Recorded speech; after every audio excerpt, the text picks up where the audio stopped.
Rolex just dropped 58 watches in a day, and 3 of these are poised to become secondary market corner rocks. No, not because they are limited plaqued and numbered editions. Part of the whole reason they're catalog items intended for purchase and walking in, is that Rolex made 2 of them virtually hard to come by. If you've been waiting long enough for an invitation to buy a Daytona or a Yacht-Master, what happened in April revamps your prospects. A couple of them just got worse. One of them just got a whale better.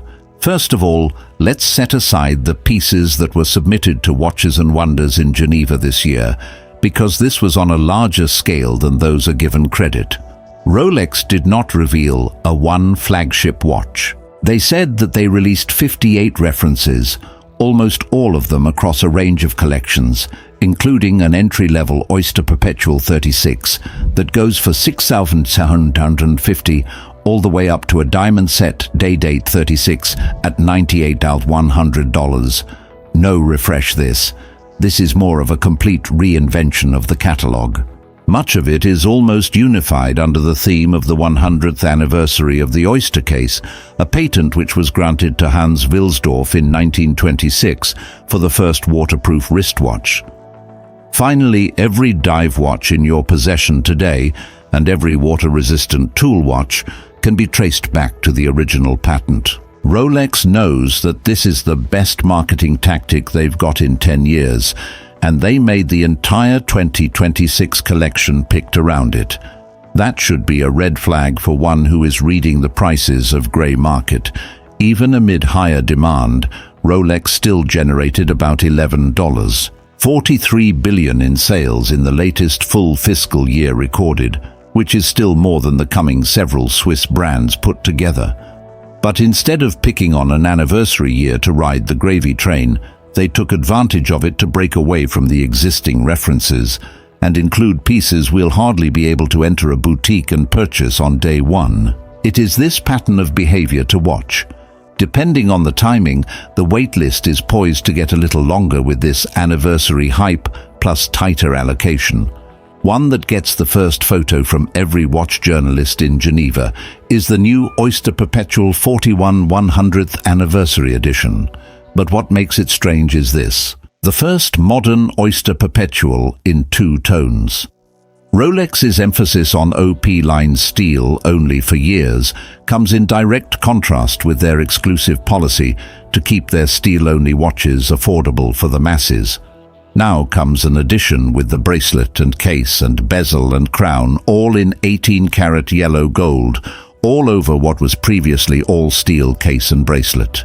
In lieu of the usual Swiss-made wording at 6 o'clock, they used 100 years marking instead, while the winding crown is inscribed with the number 10, signifying the 100 years designation. This watch is constructed with minute markers using a certain shade of green that Rolex uses specifically for anniversary watches.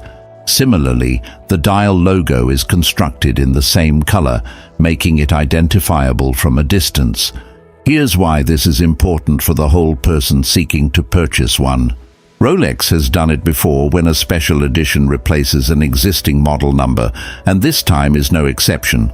The old timepiece with an adjacent 2-tone color is now no longer in the catalog. It's a really simple, really inexpensive Oyster Perpetual that has just become one of the hardest to shelf watches of all of 2026. We can only assume it will be hitting the grey market within the year with a 30–40% premium, as was the case with the last couple of anniversary Oysters. Here is the next significant shift: the sports watch crowd. A case size of 40mm makes the Cosmograph Daytona easier for anyone to read the time, and it has been outfitted by Rolex with Rolesium, their patented platinum and oyster steel mix. No redesign of the movement or the chronograph function. It's a material and proportion play, and it's a clever one. For a platinum adjacent, Daytona will be placed in front of people that could never logically afford a completely solid platinum Daytona at this price. If you have ever been on a Daytona waitlist at your AD, know this reference resets the waitlist. The fame of the places that remain put comes with a down payment for relationships and purchase history. If they're a whole brand new configuration, then everybody's possibilities are altered, with some improving as well as the majority falling. Try not to go around asking for it by its reference number if you are looking for this specific piece of advice. Inquire of your AD what their allocation is and begin discussion from that point. Here's the big one that no one saw coming. After 17 years of production, Rolex quietly dropped the Yacht-Master II back in 2024. It really chewed through time at Rolex's fastest rate. The one contemporary sports watch from the Rolex factory to depreciate on the second-hand market. They believed it was doomed and forgotten for good, until the majority of people. It is back, and it's not a mere superficial patch. All the case has been redesigned, and it is powered by an all-new caliber, the 4162, which treats the regatta countdown chronograph in a different manner than the previous movement. The former design placed the countdown scale right in the middle of the dial, and it seemed congested, and how could you read it at a glance anyway? The new version incorporates that scale on the flange at the edge of the dial. Although far less flashy, it's not cluttered, and those countdown minutes and seconds now count backward, clockwise, the brand notes, making the operation of the function entirely more intuitive with the two pushers. It's offered in oyster steel or yellow gold, single white dial, and a blue Cerachrome bezel that has completely ditched the old Yacht-Master II text. The one I'd be paying close attention to if I was more of a collector than a flipper. Over a complete re-engineered movement, on which no one had been willing to make a bet in a First Lady watch, is just what gets reconsidered in 5 years, not 5 months. Rolex didn't just stop there though. They also gave their flagship dress watch, the Day-Date 40, an aspect it has never seen before. Jubilee Gold, a proprietary gold alloy in combination with a green aventurine dial. The truth is that aventurine is a natural stone and not synthetic glass, which makes the luster and the grey speckles in the stone varying from one stone to another. There are no two day dates ever the same in this configuration. This is Rolex taking the day date more seriously as a status item than a watch for day-to-day use, and it has no bones about it. A new metal alloy, one you don't find anywhere else in your catalogue, proclaims, "This watch wears materials no other watch wears." For those buyers who wish to feel they are buying something that their jeweler can't duplicate with just a different reference, this is the one to keep an eye on, and because it is from the centennial Oyster Perpetual, expect the allocations on this one to be even tighter. Not all of this year's activity is loud.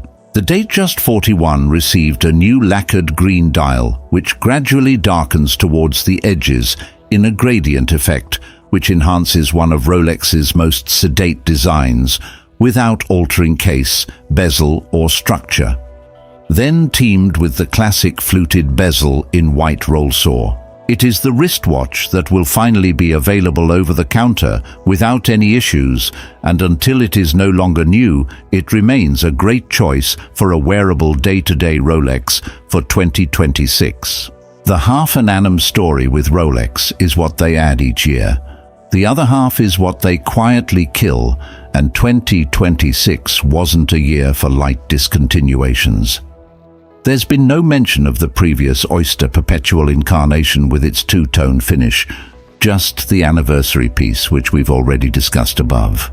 Well, some of the older Datejust dial and bezel pairings were simply removed from the watch menu, making it a bit harder or impossible for owners of a handful of these watches to find a matching bezel or dial, whether they wanted to or not.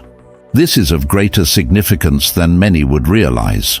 A discontinued reference does not make it unable to be used, it only makes it unable to be replaced. Once a certain dial color or bezel material disappears from the catalogue, the only way to obtain it in the future is the secondary market, and secondary market prices of recently discontinued Rolex references will swing up in the initial 6-12 months following the announcement, after which the frenzy of buying subsides. anyone who already has one of the dropped pieces this year, quietly, then you will not miss out.